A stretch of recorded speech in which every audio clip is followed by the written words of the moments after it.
III will be the world's first mission to land near the lunar South Pole.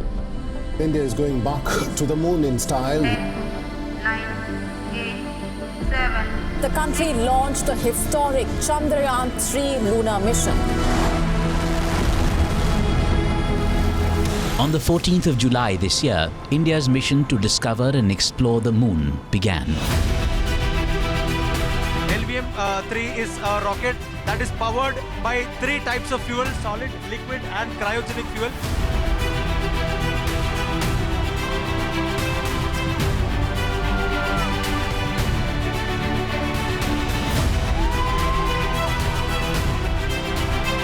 Chandrayaan III, India's third moon exploration mission, is all set for a soft landing on the Earth's natural satellite. Chandrayaan, which means moon vehicle in Sanskrit, took off from the Satish Dhawan Space Center at Sriharikota in the southern state of Andhra Pradesh.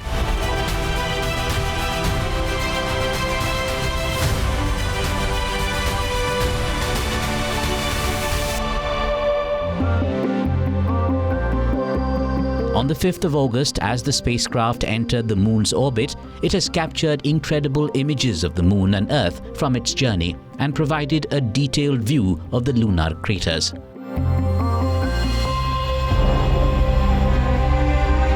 With mission Chandrayaan III, India is bidding to become the 4th country to execute a controlled landing on the moon. The United States, Russia and China are the only 3 countries that have successfully soft landed on the moon. Many big countries, they don't have the capability. So it's very significant that India does. A lot of the countries that you see named don't have this capability. So it's a very big deal. We kind of forget this. So India is very strong on engineering capability. Very few countries have the technology to refine oil, to build cars, to manufacture steel. So it's a very big deal. And so this is another thing that India does very well, is the space mission. Indian Space Research Organization के chairman Dr. K. Sivan को गले लगाते हुए. How can one forget these visuals? When ISRO chief broke down as Prime Minister Modi hugged him after the moon landing glitch. In 2019, India's second attempt at soft landing robotic instruments on the lunar surface, Chandrayaan II, failed. The communication from lander to ground station was lost. The data is being analyzed. Its orbiter continues to circle and study the moon even today, but the Land Rover failed to make a soft landing and crashed during touchdown.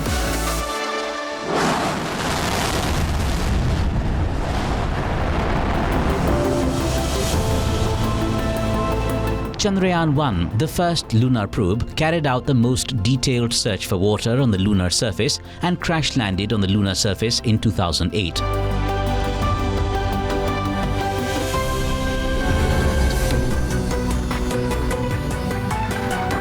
But this time, in 2023, India's third moon mission is aiming to be the first to land near its little-explored South Pole. The lander is due to reach the moon on the 23rd of August, just a week after India celebrates its 77th Independence Day on the 15th. So, final powered descent and landing is currently planned on 23rd August at 5:47 Indian Standard Time, evening. The entire mission is totally indigenous, living up to the mantra of Atmanirbhar Bharat. And in the years to come, I think this also reiterates India's role, not merely a global player, but as a leading global player in the world arena in the years to come. Let's take a look at how Chandrayaan III will reach the moon. It has adopted a gradual trajectory rather than the direct translunar injection used by the Apollo missions. And that's why it will take above 40 days to reach the moon. Developed by India's space agency, the Indian Space Research Organization or ISRO, Chandrayaan III includes an orbiter, lander module named Vikram, which means valor in Sanskrit, and a rover named Pragyan, the Sanskrit word for wisdom. The lander Vikram weighs about 1,500 kilograms and carries in its belly the 26-kilogram rover named Pragyan. The lander is equipped with advanced technology to ensure proper soft landing. If the landing is successful, the rover will roll off Vikram to explore the nearby lunar area, collect data, and conduct a series of scientific experiments. The gathered images will then be sent back to Earth for analysis. The mission comes with a price tag of $74.6 million, way below that of other countries. It's a testament to India's frugal space engineering.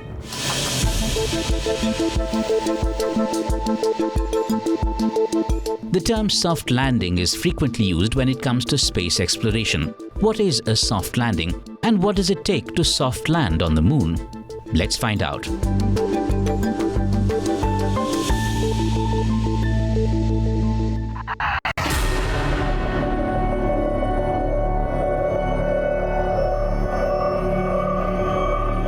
A soft landing refers to a successful landing of a spacecraft without it suffering any significant damage to either itself or its payload.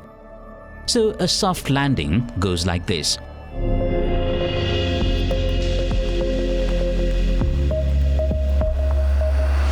After the lander separates from the propulsion module, it enters a 100 km into 30 km orbit. This means the farthest it will be from the moon is 100 kilometers and the closest is 30 kilometers. At around 30 km altitude, the lander begins to use its thrusters to navigate down to the surface. At around 100 meters altitude, the lander would scan the surface for obstacles. If there are no obstacles, it would begin a slow descent, firing its thrusters until touchdown.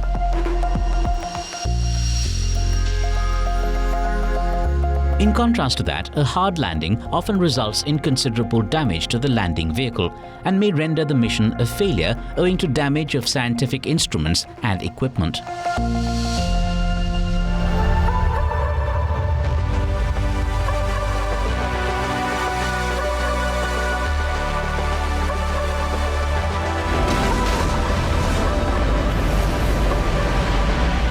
The journey of the Indian space program began here, in the sleepy, palm-fringed village of Tumba in the outskirts of Thiruvananthapuram in Kerala.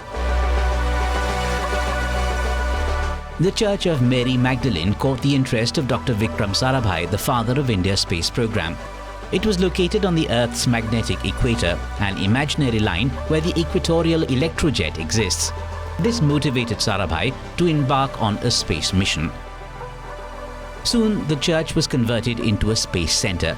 The country's first sounding rocket was launched from this location. It speaks volumes of the sheer determination of all those scientists who were involved in the launch, including Dr. Sarabhai, Dr. APJ Abdul Kalam, and Homi J. Bhabha, father of India's nuclear program. They had limited resources, but they had a dream, and they dreamed big.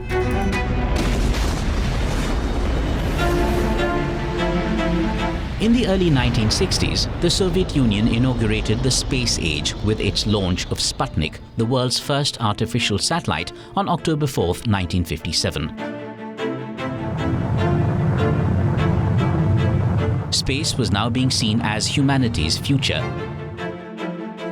India too decided to enter the space race.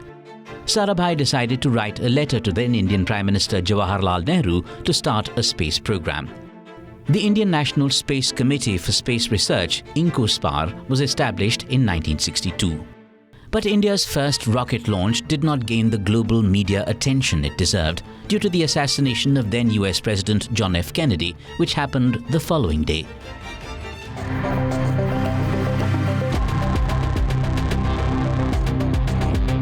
Six years later, on India's 22nd Independence Day, the Indian Space Research Organization was formed out of INCOSPAR. The Tumba Equatorial Rocket Launching Station was renamed in honor of Dr. Vikram Sarabhai. Today, the Vikram Sarabhai Space Center is the lead center of ISRO, responsible for the design and development of launch vehicle technology.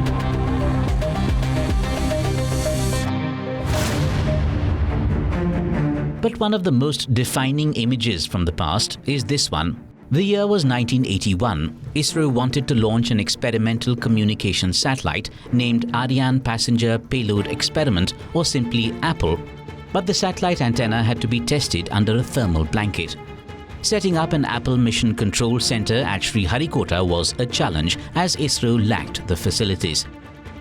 APPLE was then put on a bullock cart to provide a non-magnetic atmosphere and test the antennas in a field. It was successfully launched in June that year.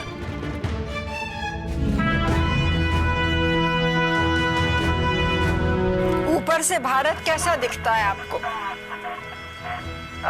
जी मैं बगैर किसी झिझक के कह सकता हूँ कि सारे जहां से अच्छा।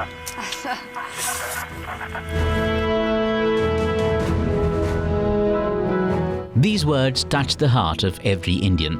In 1984, a former Indian Air Force test pilot, Wing Commander Rakesh Sharma, became the first Indian citizen to go into space. He spent 7 days and 21 hours in space as part of a joint program by ISRO and the Soviet Interkosmos space program. Here's some interesting trivia. While in space, Sharma practiced the revolutionary zero-gravity yoga, which was later appreciated by the Russian space agency Roscosmos.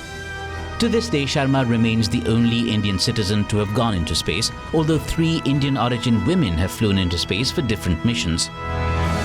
Liftoff of Space Shuttle Columbia with a multitude of national and international space research experiments. Houston now controlling. Born in Karnal in the northern Indian state of Haryana, Kalpana Chawla was the first woman of Indian origin to go to space.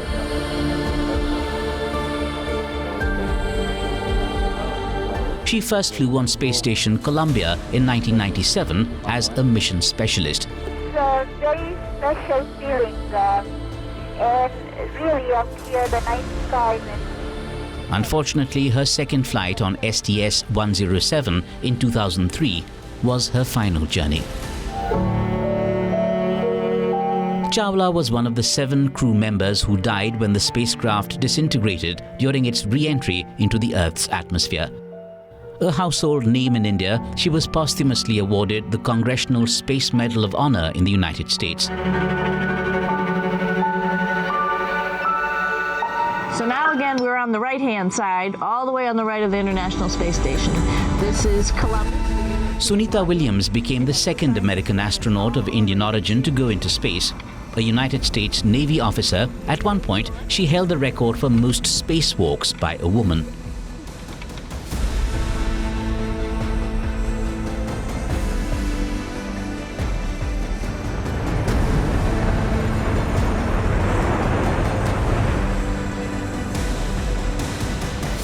In July 2021, aeronautical engineer Shirisha Bandla became the 3rd Indian origin woman to fly into space. She joined British billionaire Richard Branson on Virgin Galactic's first fully crewed suborbital test flight in September.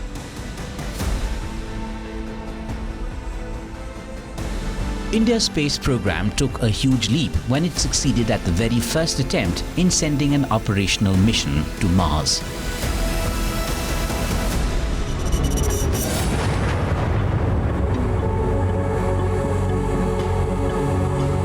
Launched on the 5th of November 2013, this is Mangalyaan, India's Mars orbiter mission spacecraft. On the 24th of September 2014, when the Mangalyaan space probe entered orbit of the planet Mars, India became the first nation in the world to achieve the feat on the first attempt. With this mission, ISRO became the 4th space agency to reach the Red Planet, after Russia's Roscosmos, United States NASA, and the European Space Agency. What sets Mangalyaan apart from other Mars missions conducted by these global space agencies is how cost-effective it is. The total cost of the mission was approximately 450 crore Indian rupees, or 73 million US dollars. अगर आपको auto rickshaw में एक स्थान से दूसरे स्थान पर जाना है तो शायद 1 किलोमीटर का 8-10 रुपया लग जाता होगा। हम मंगलायन किया, 1 किलोमीटर का सिर्फ 7 रुपया खर्चा आया। इतना ही नहीं, अमेरिका में हॉलीवुड की जो फिल्म बनती है, हॉलीवुड की फिल्म का जो खर्चा होता है उससे भी कम खर्चे में भारत के वैज्ञानिकों ने, साइंटिस्टों ने, टेक्नीशियनों ने मार्स मिशन का कम खर्चे में पूरा किया। This cost is less than what Hollywood spent in the making of the movie Gravity. It had a budget of $100 million. Even the movie Martian cost more than Mangalyaan. Mangalyaan captured the imaginations of ordinary Indians and years later inspired the Bollywood movie Mission Mangal. But 8 years later, on the 2nd of October last year, the orbiter lost communication with the ground station after entering a 7-hour eclipse period in April 2022 that it was not designed to survive. Later, ISRO released a statement that the Mars orbiter craft ran out of propellant and its battery drained beyond the safe limit and declared it dead. Despite being designed for a lifespan of 6 months as a technology demonstrator, the orbiter lived for about 8 years in the Martian orbit. The first interplanetary spacecraft mission may have ended, but it is regarded as a remarkable technological and scientific feat.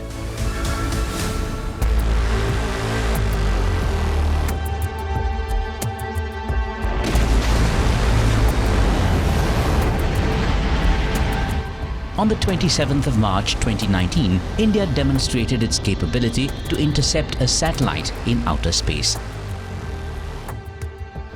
The DRDO-developed anti-satellite system, ASAT, dubbed as Mission Shakti, successfully destroyed a live satellite in the low Earth orbit. India, however, made it clear that its space capabilities aren't directed against anyone and that the government is committed to safeguarding the country's national security interest. What are anti-satellite or ASAT weapons? Anti-satellite weapons or ASAT are space weapons designed to attack moving satellites for strategic purposes. So far, the United States, China and Russia were the only ones that have reported the ability to shoot down space objects from the ground or airborne sources. Mission Shakti was important because of 2 reasons. 1, India became only the 4th country to acquire such a specialized and modern expertise. And 2, the entire effort is indigenous. With the successful execution of Mission Shakti, India secured a place in the Space Power League.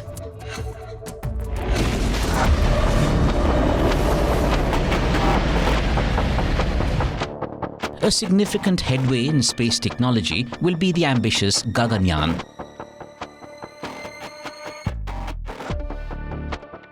ISRO will launch 2 initial missions later this year under the Gaganyaan program, followed by the country's maiden human spaceflight mission in 2024. The second part of the mission will carry a female robot, WION to space. The Indian Air Force identified 4 fighter pilots as the potential crew for the human spaceflight mission. Gaganyaan mission hopes to safely transport astronauts to space and, more crucially, bring them back to the Earth's surface.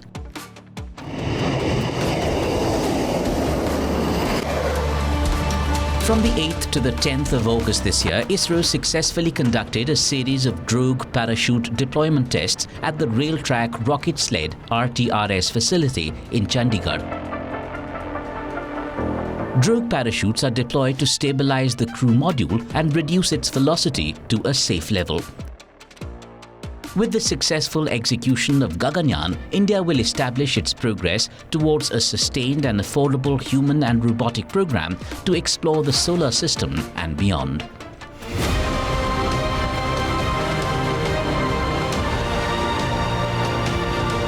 In 2017, India created history by successfully launching 104 satellites on a single mission, overtaking the previous record of 37 satellites put up by Russia in 2014. The launch took place from Sriharikota Space Centre in South India. Observers saw it as a sign that India is emerging as a major player in the multi-billion-dollar space market. And the year 2023 has been a crucial year for India's space mission. On the 30th of July this year, Polar Satellite Launch Vehicle, better known as PSLV by ISRO, placed 7 Singaporean satellites into the near equatorial orbit after their successful launch from the Satish Dhawan Space Centre in Sriharikota. Now ISRO is gearing up for its next big mission.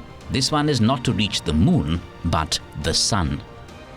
Aditya L1 will be India's first mission to the sun. It is expected to be launched sometime in early September this year.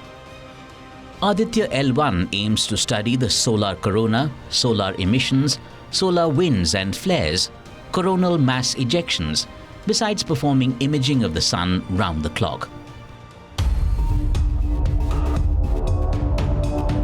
And in the month of July this year, India launched its 3rd moon mission, aiming to be the first to land near its south pole. It will mark the country's arrival as a power in space exploration and the new frontier of space commerce. But it is Russia's moon mission Luna 25 that is generating a lot of interest in India too. This is because the Russian lander, which launched on the 10th of August this year, is likely to touch down close to the lunar south pole a couple of days before India's Chandrayaan, which is scheduled to land on the 23rd of August. Scientists, however, say that the Indian and Russian lunar missions are vastly different from each other and cannot be compared.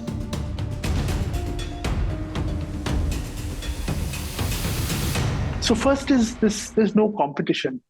It's largely a media-generated conjecture because, see, I think the Luna 25 mission, was the design started in 2011 or something, and then the Chandrayaan 3 started, 2-3 years back. So will the planner on 2011 have known that India is going to land on 23rd August? Or I don't think it works that way. Large countries have their own space programs for their own ends.